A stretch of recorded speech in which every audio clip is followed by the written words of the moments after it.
invitation. It's lovely to be here out in Oracle. I'm trying to figure your town out. Are you a bunch of hardy mountain desert folk, or are you sensitive, effete, artsy people? hybrid of the two. What is it? It's both? Okay. Yes. Okay. Very good, very good. I thought I would start by playing a piece just for the town of Oracle.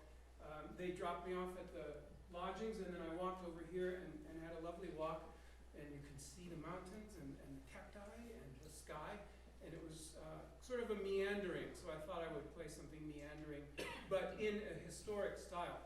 What historic improvisation is, it's making up music as you go, but using the style and rules of the composers that we know. So it ends up sounding like something from history, not jazz and not random noise. It can sound like whatever style you want. Today I'll be doing primarily 18th century Baroque styles, because I've been spending a lot of time studying that. So I haven't prepared anything at all for this piece, except that it's going to meander. So would someone choose a letter between A and G, and just shout it out, please? F. Okay, I heard F and B. I could play an F, I could play an B, I could play B flat. I want to do it in major. So whoever said B, would you rather have B major or B flat? B flat. Okay, it's going to be a B flat. And this is called Meandering in Oracle.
the same key you start in.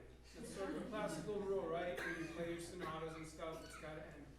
I was teaching in Europe a couple years ago, and this kid from Finland, he says, so, what if you're trying this where you let your friends say a key, but your friends are evil, and they choose G sharp minor or something? Is there a way to start in G sharp minor for just a minute, and then you go to C major for Mozart, and then you just can come back to G sharp minor again? I said, of course. And I showed him a way, and I said, C major is like a sheet of ice. It's all white because you're from Finland. That's the trick if anyone gives you an evil key, but B flat. Okay, so, microphone. I knew I was going to forget this. See. Hello, everyone. So, for all of you who can't hear, I've just been talking to the students about keys. And anyway, let's go on now and play a little bit more. By the way, we're going to do a Q&A a little later, but I'll play a few things and demonstrate some stuff to give you an idea of what questions you might have. So we won't do that right now. I do want to go on and play another piece and improvise something. And this will be in the style of a Baroque toccata. And the toccata, the word toccata doesn't really have a very strict, specific meaning musically. It can be all kinds of different pieces. But I'm thinking of the toccatas of J.S. Bach that he wrote for clavichord. And they tend to be loosely grouped in movements, maybe 3 or 4 movements that sort of morph into each other. And they tend to have different kind of attitudes. So I'm gonna go with that. I am going to use some themes of Bach from time to time mixed in here as well. So we'll just try this and see what happens. So this is an improvised toccata in Baroque style. And I'll try to remember the microphone, but Stephen, if I forget, you just remind me again, okay?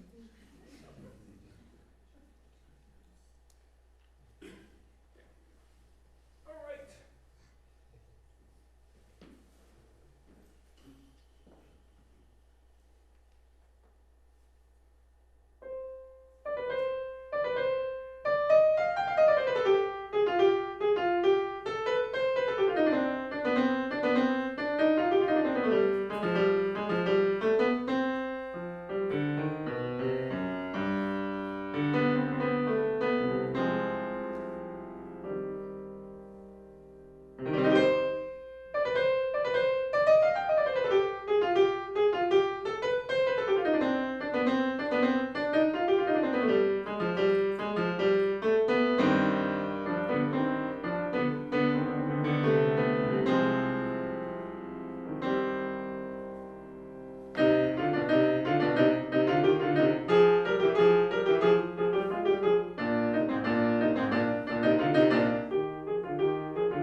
no microphone today. Sad days. Why did it work for you and not for me? It's because you're the boss. Okay. So, let's see how we're doing here. When am I supposed to be done, Dr. Cook? Do I have an ending time? Before dinner. Before dinner. Great. Play fast. So maybe now we could do a little Q&A about historic improvisation, what's going on, what you're curious about. So yes, I see that hand. What's the process you improvise, you compose the fugue? Okay, well, you in order to make one up, you have to know a lot about how they work.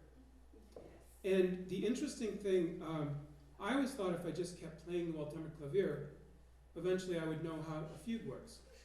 But actually you don't learn how a fugue works from playing fugues. You don't. Like you don't learn how a car works by driving cars. It's the same problem. You have to make them in order to understand how they work. So you have to build a car or fix a car, not drive it.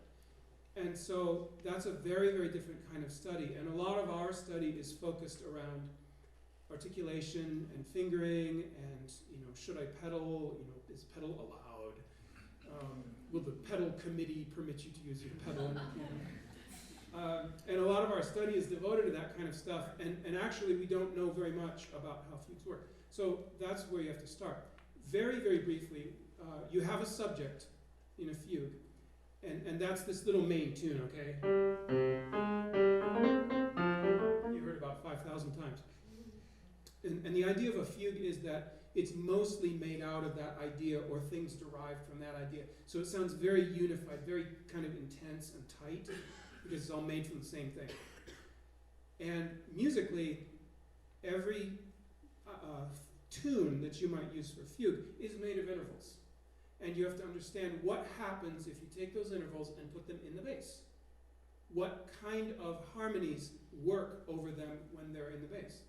But that same subject is going to appear in higher voices, so what kind of bass goes under when that's in a higher voice? And those are two completely different answers. They're actually never the same answer, almost never. So you have to know all of that and then practice kind of doing it slowly. And well, the way I learned to do it is I took a summer and I practiced improvising fugue improvisations for 2 hours every day for 2 months. And the first month and a half were really awful. And then there's more to it, but that's where you start with how voices behave and what are the rules for different intervals. Okay, great question. Yes, in the yellow sweatshirt. Who's your favorite composer? Well, I would hate it if I had to only have one. I think the guy who did everything best is definitely Bach. No question, really. But I like everything. I mean, I like tango and I like jazz and I like Latin and I like everything. So, yeah, I can see a hand there. So I had to look this up myself, but I was trying to situate where Bach was versus Haydn versus Mozart, and of course versus Beethoven. So for some reason I got the impression that Bach was well before Haydn and Mozart, but basically Bach died in 1750. Haydn was born in 1730, so there was a 20-year-old off there, and then Mozart was born in 1756. Sorry, so. Well done. You're ready for the test. And that's called Google. And so basically, I realized there was not that much time between the death of Bach and the birth of Mozart, and that Haydn overlapped the two quite substantially. Why is it then, I guess, am I right that Bach was kind of forgotten for a while and Mozart brought him back to life? Am I right in saying that? It's true that Bach was sort of forgotten. First of all, Bach is so important that we kind of build the Baroque era around him, but actually he was late and old-fashioned. And already in his time, history was kind of moving on. And you can find stuff from well before the death of Bach that's starting to sound Mozart-ish, like with Alberti basses, things that we definitely associate with later music. So that's part of the distortion historically, is that Bach himself just sounds old-fashioned. So I guess my question is, why is it, if it's possible to why is Bach considered the best fugue? Why does he stand out from everybody else that would have been out there in that time period creating fugues? Yeah, well, you can judge it a whole bunch of ways. You can just listen to a bunch of stuff and see which one really knocks you on the floor, and that would be Bach. Or you can get really technical and say, well, look at all these techniques he's using, and every now and then these other people drop the ball. They write a real turkey from time to time. But Bach, there's a lot of ways to evaluate it, but I feel like in any way you evaluate it, he comes out as supreme. The more you study music and the more you study Bach, the more you end up being dumbfounded by what he did. The same with Mozart. I mean, Yeah. not only just the volume of, and Haydn as well, but what would you say is the, obviously there were contemporaries and students, one of the other was Mozart versus Haydn. Why does Mozart sort of stand above Haydn? Do you have any thoughts on that? Well, Mozart, Haydn, death match. I did not know I was getting involved in this thing. I don't know. I love them both. I hope I get to hear a lot of Mozart and Haydn before I die. Yeah, go ahead. You might be getting to this later. Could you talk about the relationship between improvisation and music that was written out music on the page in these periods? Yeah. In the time, especially the 18th century, they did not draw as clear a distinction between composition and improvisation, and actually performing. Performing, composing, improvising overlapped. And anyone who was a decent, self-respecting musician did all three, often simultaneously. And now we have music departments where there's a department of composition, and then there's a big, thick brick wall and a department of performance, and another big, thick brick wall, and no one in the theory department talks to anyone in the piano department. No one in the composition department talks to anyone in the history department. And sorry, that was a little close to home. So we have this fragmentation of disciplines, but they didn't think that way at all. And so what you don't find in history is these separate, dedicated essays and treatises on improvisation as a separate thing, because they're doing it all the time. It arises naturally from the general musicianship training of the 18th century, which is what I find so fascinating. Just the normal way you studied music gave rise to improvisational ability. So even a knucklehead who went to school and got C's back then could sort of improvise. And a mediocre musician could improvise a mediocre piece. And now it's a different situation. So it comes from the way they were trained, where performance, composition, and improvisation were overlapping skills, because they were artisanal skills that you needed to get the work done in the church, theater, and court, where you have a gig in 2 hours and the opera isn't written, and so you're going to write out the vocal parts, you're going to fake the keyboard parts, you're going to, it comes from that kind of, like a jazz musician. Oh no, what are we going to play? I'll write some stuff on the back of a napkin, hopefully. You just follow me, watch me, and that'll be enough, because they have those kind of practical skills. Young man in front. Do you think that in order to create the best musicians we can, we need to have that type of overlapping in our training that was used in the classical period, or? It's a great question. Well, you can't be everything, and you can't do everything. But when you're young and you're trying to figure out how to be strategic in your career, I would be as broad as possible. The people I see in my profession who are kind of stranded and not working a lot are the ones who were zeroed in on one little narrow corner of the repertoire that a lot of other people are also zeroed in on. I'm going to play all the Beethoven sonatas. Guess what? So is everybody else. And there's always somebody younger, faster, and cuter with pigtails who can do it better than you. So that was my teacher. My teacher told me, listen, John, it doesn't matter what you do, there's always somebody younger, faster, and cuter. Build your life around this wisdom. And so I always advise young musicians, be as broad as possible and think about what people want and need that you could provide that is not there in abundance.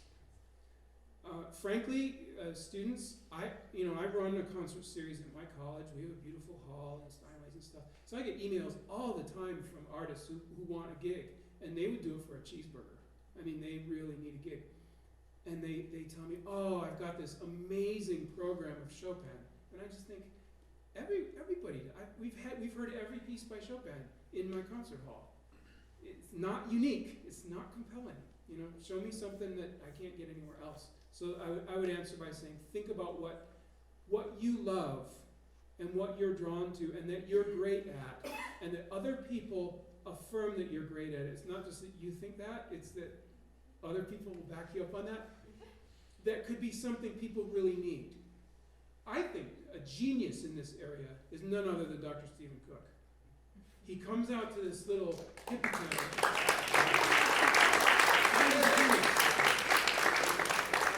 We talked in the car about this, and I think it's brilliant. Go out to this great little town, they have a sense of community, and you parachute in, and you say, hey, let's organize this place and create something really cool that's just ours. And he did it. So, he's the guy. Great question. Maybe one more, and then I'll play the piano. Yeah. How do you like approach harmony and think through harmony? Yeah. And how far do you let yourself float from kind of Yeah. your original place? And then also, just sorry, so many questions. Yeah. But like, do you come up with certain like patterns? Like, oh, I'm gonna kind of follow this harmonic pattern, or do you just think about it like, okay, from this chord I'm moving to this? Does that make sense? Okay, yeah. To answer that, I kind of have to explain the difference between modern theory training and Neapolitan theory training, which I can't do right now. Maybe tomorrow morning I will. Okay. I don't use Roman numerals that much because a Roman numeral is a slice. It's one moment. It's just like right now that, and I don't really know where to go from there. And that's not how the Neapolitans were trained. They were trained in what's called bass motions, which is patterns of the bass that give rise to harmonies above. And from any given place in the bass, you can start one of these motions. You can let the whole thing play out, or you can slice it off and kind of like morph it with another one. They're like infinitely flexible segments. And they form the comprehensive vocabulary of the Baroque. Everything you can do harmonically in the entire Baroque era can be done through the bass motion system in the Neapolitan school. It's a comprehensive command of the language. So I'm thinking in terms of Neapolitan bass motions, which I will explain tomorrow. Awesome. Okay, let's play some music. All right, I've got to see what's going on here. I write down reminders so I know what to do. I don't know, maybe I should try this. I've never messed around with this. Okay, there's this guy, I found this theme by this composer named Vincent Lübeck. He's not well known. This is the theme.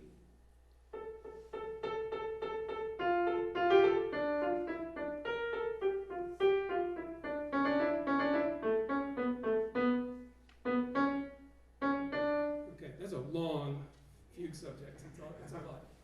So I thought I might try to sort of spin something together using that as a fugue subject, but kind of preluding around it. Bach always does the prelude and fugue. It's real neat. But a lot of composers would mash everything together. They do a kind of some stuff in this style, and then they do like half a fugue, and then they do a chorale, and then they do virtuoso stuff, and then another fugue in these long, wonderful, rambling landscapes. So I'm going to try that on a theme of Vincent Lübeck, and we'll just see what happens. If I don't come out alive, it's been very nice talking to you.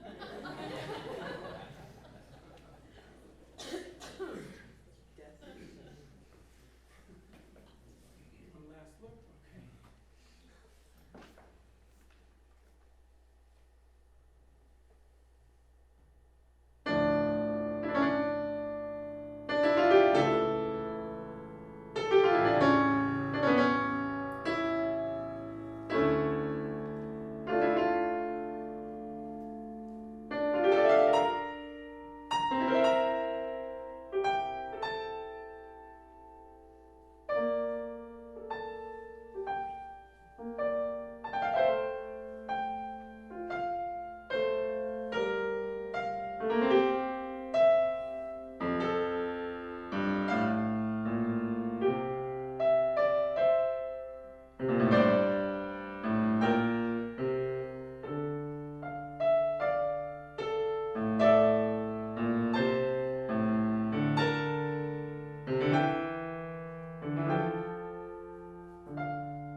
checking. Yes? I'm just doing the worst job ever. But as soon as he gave me this, I knew I was not going to think about it. So I'm well acquainted with my own drawbacks. So anyway, you guys, students, some of you are doing the mental calculus, like how could I steal this and use it? At least I hope. I hope. If you are thinking that, you are my people. Because that's what a smart musician does, is you're like, well, this guy's he's old, he's on his way out. I can steal his lunch, and I'm young, I have time to do it better than him, which you do. So the thing about learning this is that, you have a strong foundation in your traditional training, learning repertoire, and you have to learn repertoire. You have to learn sonatas and, the unaccompanied Bach on strings, and you have to learn Mozart and Beethoven, just to be good at your instrument and to know the sound and just to live a life with your instrument so that you're good at it. So don't turn your back on that. That's not a waste. Even if sometimes the recital tradition as it's been practiced can seem a little bit like it's getting old, and you might be looking for something fresh to do. So first of all, I would say don't turn your back on that. Study that music. It's great. Second, studying that music forms you to think in a straight line like you're going down train tracks, because this feeling, you guys all know this feeling. You go out to play and you feel like you're on this tightrope, and like one wrong note or one wrong move and I will fall off my tightrope, especially pianists playing from memory or string players worrying about fracking a high note. Like that one thing will wreck my entire day and I'll be embarrassed in front of everybody. And so we get really, really good at programming exactly how the score goes from beginning to end. Like a train on tracks. Starts here, drives on tracks, and goes to there. And there's no choice to be made. The thing you have to do is just stay on the tracks. Don't wipe out. I call this a linear mind. And we get really, really good at it. How many violinists are there? Oh, a bunch. Okay, you guys know the chaconne. You have to know this piece. There's a version for piano that we stole from you and added a bunch of notes to make it cooler. Sorry, I didn't need to say that out loud. Anyhow, it's the same length, and it's super difficult. And I was playing it at some concerts, and I talked to a friend of mine who's a professor. I said, man, do you ever feel when you play the first chord of something like you're at the base of El Capitan in Yosemite Valley, and you're going to climb, and that first note is like the commitment where you grab the first handhold, and now the only way out of this is you have to do the whole thing. Yeah, or die. And he said, I know exactly what you mean. So we're trained to be really good at just following that line right up the cliff. When you improvise, you're making choices constantly. And I call this rhizomic, which is what little grass roots are that branch out all over the place. They're constantly splitting and going in different directions. And if you spent your life developing linear thinking, rhizomic thinking is extremely difficult to do. And you'll feel almost like you're physically paralyzed at your instrument. If someone says, make up a phrase, it will almost feel physical. And so it takes time to get over that. And so you have to be ready to kind of invest time and do kind of simple, embarrassing sounding things for a while in order to do that. But it is possible. It is possible. I'm not doing this at all out of any talent or giftedness whatsoever. This is all just stuff I learned how to do. It's entirely skill. It's not talent at all. Okay? The only talent I have is I'm super determined. I work really hard. That's it. I don't know when to quit. So anyway, we can talk about that more tomorrow, and what it means for string players, types of improvisation for string players, because there's some really cool stuff you can do, not just for keyboard. Okay, maybe we should play some more music now. Let's see what we got here. I'm going to do another kind of big piece, and then maybe that'll be enough for y'all. Let's see what we have here. I have some themes of people that I hadn't really heard of before. One of the things I do, by the way, is, of course, I study Bach and Handel and everybody, but I study unknown musicians because I want to know not just what the greatest genius who was thinking outside the box was doing, I want to know what the average schmo was doing back then. Because that tells you a lot about the style and what they were being taught.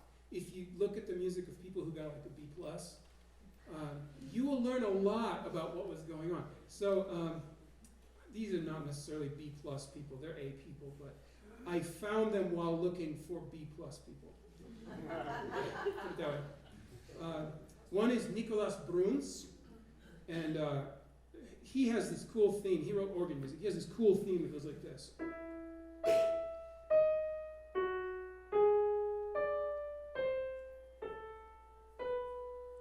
It's one of these things where it starts far apart and the notes gradually come together.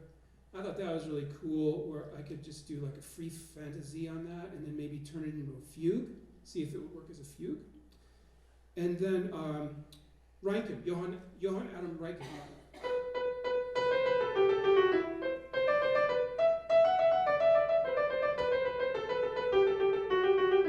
That's another subject. So I'm going to string these together somehow into something with a couple fugues. Okay, so Bruns and Reinken for you.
fun, and we'll be done. How's that? So, a question or two? Yes. Have you ever played that before, or was that total improvisation? I've never played it before. I know these themes, okay? So I've looked at the themes. Yeah, oh man. So, I am in so much trouble. Okay, Stephen, I'm really sorry. I love your audience so much, I'm only focused on them, and I can't turn around to find the microphone. There, how's that? Anyway, in order to improvise on fugue subjects, you have to understand how, like, the theoretical mechanics of it. So, I could do another one on the same subject and it would come out differently. So I've looked at how the subject works and what it can and cannot do. Every now and then I try something new that, I didn't think about, or I leave something out that could have done. But the order in which it all unfolds is always improvisatory. So no, you're the only people that will hear this. It's just made differently every time. When you have a fugue subject, you have certain limitations. So that starts on 5 and moves down to 1, and then you go 6, 6, 5, and then you have this long scale.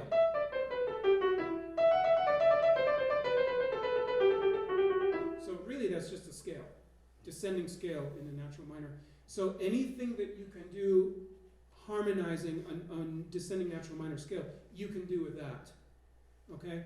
And one of the things that we study in the traditions from Naples is, what do you do? What are all the possibilities that can go with certain activities in the bass? And of course we start with scales.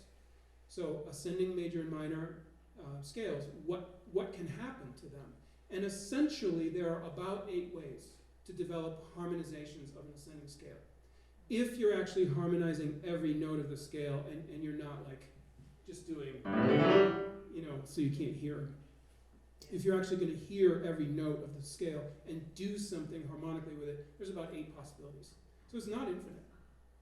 But then by the time you create all the different keyboard patterns for it, it's infinite, definitely infinite. Yellow shirt guy. Have you ever tried something up on stage in the middle of a concert that just really doesn't work out? Yeah, sure. Although, I've been not happy with stuff that I've done, and I've gotten myself into a corner. Every now and then I sort of come out of a fog and I go, what key am I in, and how did I get here, and where's my mom? And how am I gonna get out of here? Like this key change is completely inappropriate for the 18th century. Why are we in D flat? This is like prelude in C. That stuff happens. But if you can get out of it, the audience doesn't know. You can fool them. And usually what's happening when I don't like something, usually I think it's terrible, and then I hear the recording, and it's very momentary, and you can like cover it and do something else. The thing, I was talking to Dr. Cook about this, the thing about improvisation is there are no memory slips.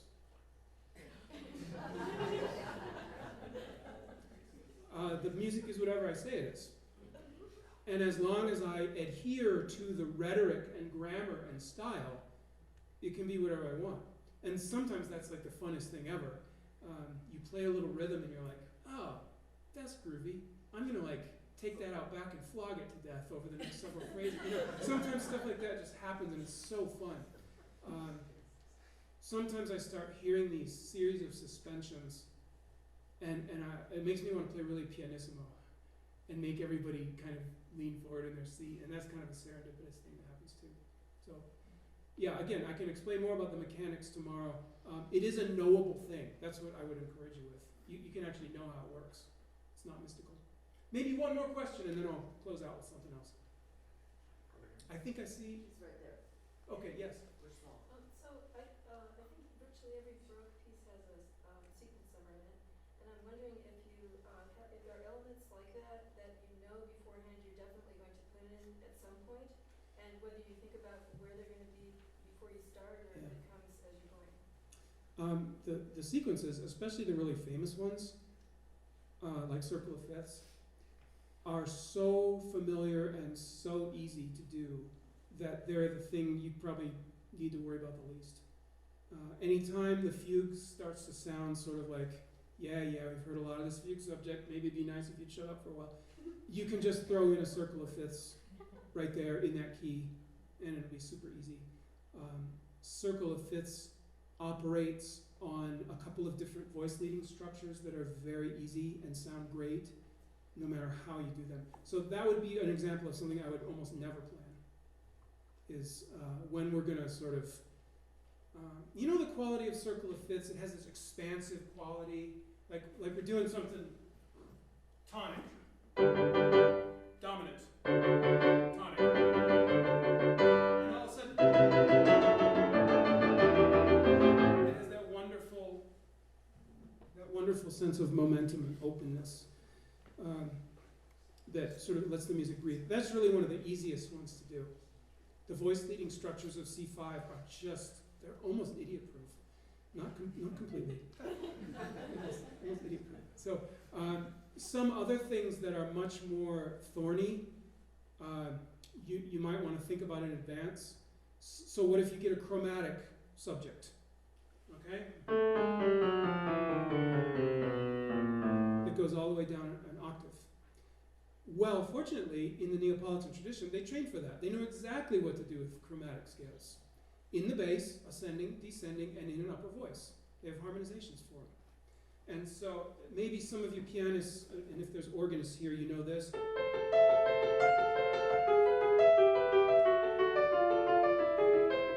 This Liszt, A minor prelude fugue. That is one of the textbook ways that every kid knew to harmonize a descending chromatic scale.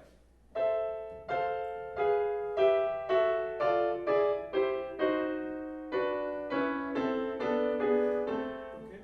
So if I have a subject with something descending chromatic in it, probably I'm going to use that, and I might not have to prepare or think about it because it's an established technique.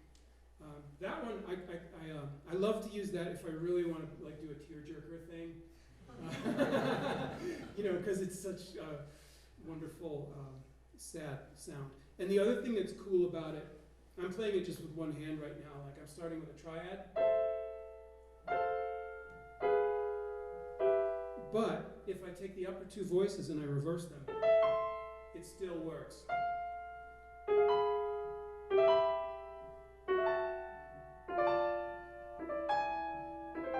And so you can use that fact while you're improvising to play something, and then you come around and it's like once more with feeling, but you change the voice leading, and it sounds more intense. So I'll demonstrate that. This is very serious music, okay?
So that whole thing, I don't know, what is that, a page or two of music?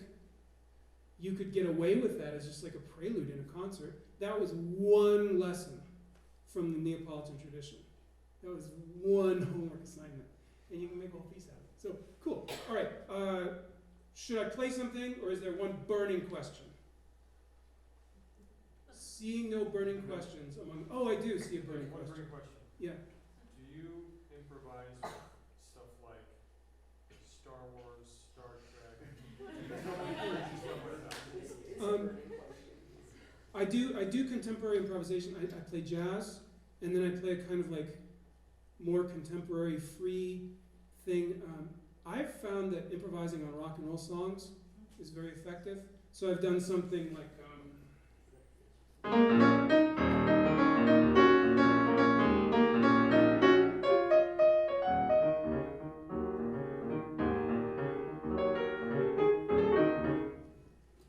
I like to do stuff like that, and then try to take it into some sort of like artsy, epic journey of the mind thing, and connect like the fun pop thing with this really, artsy thing. Anyway, there's some stuff on YouTube if you want to chase that down.